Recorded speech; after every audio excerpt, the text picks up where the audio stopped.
দীঘার মাটিতে প্রথম গড়াবে জগন্নাথ দেবের রথের চাকা। ইতিমধ্যে জগন্নাথ দেব, বলভদ্রদেব ও সুভদ্রা দেবী সুসজ্জিত রথ মাথায় তুলে দাঁড়িয়ে রয়েছে জগন্নাথ ধামের সম্মুখে। আর তাতে উন্মাদনা এখন তুঙ্গে। 1 মাস আগে উদ্বোধন হয়েছে দীঘার জগন্নাথ ধাম, আর এখন সেই মন্দির ঘিরেই রথযাত্রার জোর প্রস্তুতি। রথের রশিতে টান দিতে মুখিয়ে আছেন বহু পর্যটক। জানা যাচ্ছে ওই ঐতিহাসিক রথযাত্রার শুভ সূচনা করবেন রাজ্যের মুখ্যমন্ত্রী মমতা বন্দ্যোপাধ্যায়। পুরীর ধাঁচে সোনার ঝাঁটা দিয়ে রাস্তা পরিষ্কার করে শুরু হবে রথযাত্রা। 36 চাকা বিশিষ্ট তৈরি রাখা হয়েছে 3টি সুবিশাল রথ। নন্দঘোষ, তালধ্বজ ও দেবদলন।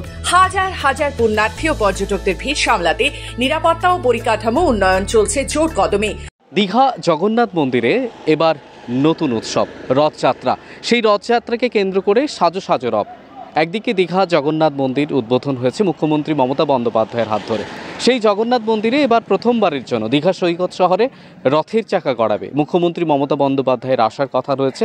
তার আগে একেবারে কিন্তু প্রস্তুতি তুঙ্গে। একদিকে যেমন রথ গড়ে তোলা হয়েছে জগন্নাথ, বলরাম, সুভদ্রার, অন্যদিকে যে সোনার ঝাঁটা দিয়ে ঝাঁট দিয়ে যেভাবে পুরীর আদলে এখানেও রথযাত্রা পালন করা হবে। ইতিমধ্যেই মুখ্যমন্ত্রী মমতা বন্দ্যোপাধ্যায় নিজের অর্থ দিয়ে একটি সোনার ঝাঁটা তিনি দিয়ে গেছেন। সেই সোনার ঝাঁটায় এখানে ঝাঁট দেওয়া হবে এবং রথযাত্রার যে মূল প্রক্রিয়া, রথ কিন্তু এবার দীঘায় গড়াবে। দীঘা জগন্নাথ মন্দির যেভাবে আকর্ষণের কেন্দ্রবিন্দু হয়ে উঠেছে দীঘা পর্যটনের ক্ষেত্রে, অন্যদিকে এবার রথযাত্রা উপলক্ষে কিন্তু একেবারে সাজো সাজো রথ। বাঙালির দীপুদার দীঘার জগন্নাথ মন্দির প্রাঙ্গণে এবার গড়াবে রথের চাকা। রথযাত্রা উপলক্ষে থাকছে একের পর এক ধর্মীয় আচার অনুষ্ঠান। 12ই জুন স্নান যাত্রা উৎসব, এরপর 15 দিনের অনশন। এই সময় মূর্তির দর্শন বন্ধ থাকবে। 26শে জুন নবযৌবন ও নেত্র উৎসব। 27শে জুন রথযাত্রার মূল দিন। আষাঢ় মাসের শুক্লপক্ষের দ্বিতীয়া তিথিতে পালিত হবে পাহান্দি বীজ। রথযাত্রা দেখতে ও রথের রশিতে টান দিতে মুখিয়ে আছেন পর্যটকেরা। ইতিমধ্যে অনেকেই দীঘা ঘুরে দেখে যাচ্ছেন প্রস্তুতির হালচাল। তারা জানাচ্ছেন এই উদ্যোগে দীঘা পাচ্ছে নতুন চেহারা। ধর্মীয় উৎসব আর পর্যটন মিলেমিশে তৈরি হচ্ছে এক নতুন পরিবেশ। রথযাত্রার গুরুত্বপূর্ণ কেন্দ্রবিন্দু মাসির বাড়ি। দীঘা থানার পাশে পুরনো মন্দিরকে মাসির বাড়ি হিসেবে গড়ে তোলা হচ্ছে। 75 লক্ষ টাকার প্রকল্পে পরিকাঠামো উন্নয়ন প্রায় সম্পূর্ণ। 7 দিন রথ থাকবে মাসির বাড়িতে। চলবে মহাপ্রসাদ বিতরণ। 2টি স্থানেই পালিত হবে রীতিনীতি।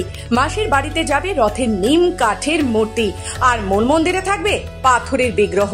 রথের দড়ি টেনে ভক্তি রস উপভোগ করতে প্রস্তুত দীঘা। শুধু পুণ্যার্থী নয়, পর্যটকেরাও অধীর আগ্রহে অপেক্ষা করছেন সেই ঐতিহাসিক মুহূর্তের। মন্দিরটা কিন্তু দারুণ লেগেছে। পুরী ঘুরে এসছি এর আগে, ওখানে থেকে এটা যেন আরো বেটার লাগলো। কেমন লাগলো? দারুণ লেগেছে, খুব সুন্দর লেগেছে, মন ভরে গেছে। সামনেই রথযাত্রা আসছে, রথ সেজে উঠেছি, কেমন লাগছে? খুব ভালো লাগছে। দীঘায় এবার রথযাত্রাও হবে, খুব ভালো লাগছে। এটাও ভালো লাগছে যে আরো স্পট তৈরি হচ্ছে, আরো নতুন কিছু দেখার জন্য ভালো লাগছে, খুব ভালো লাগছে। কেমন লাগলো দীঘায় জগন্নাথ মন্দির? ভালো লেগেছে। ঠাকুর দেখেছো? আচ্ছা, দীঘায় রথযাত্রা হবে, রথের মন্দির রথ হয়েছে, দেখেছো? দীঘা থেকে রাজীব নন্দীর রিপোর্ট, খবর বাংলা।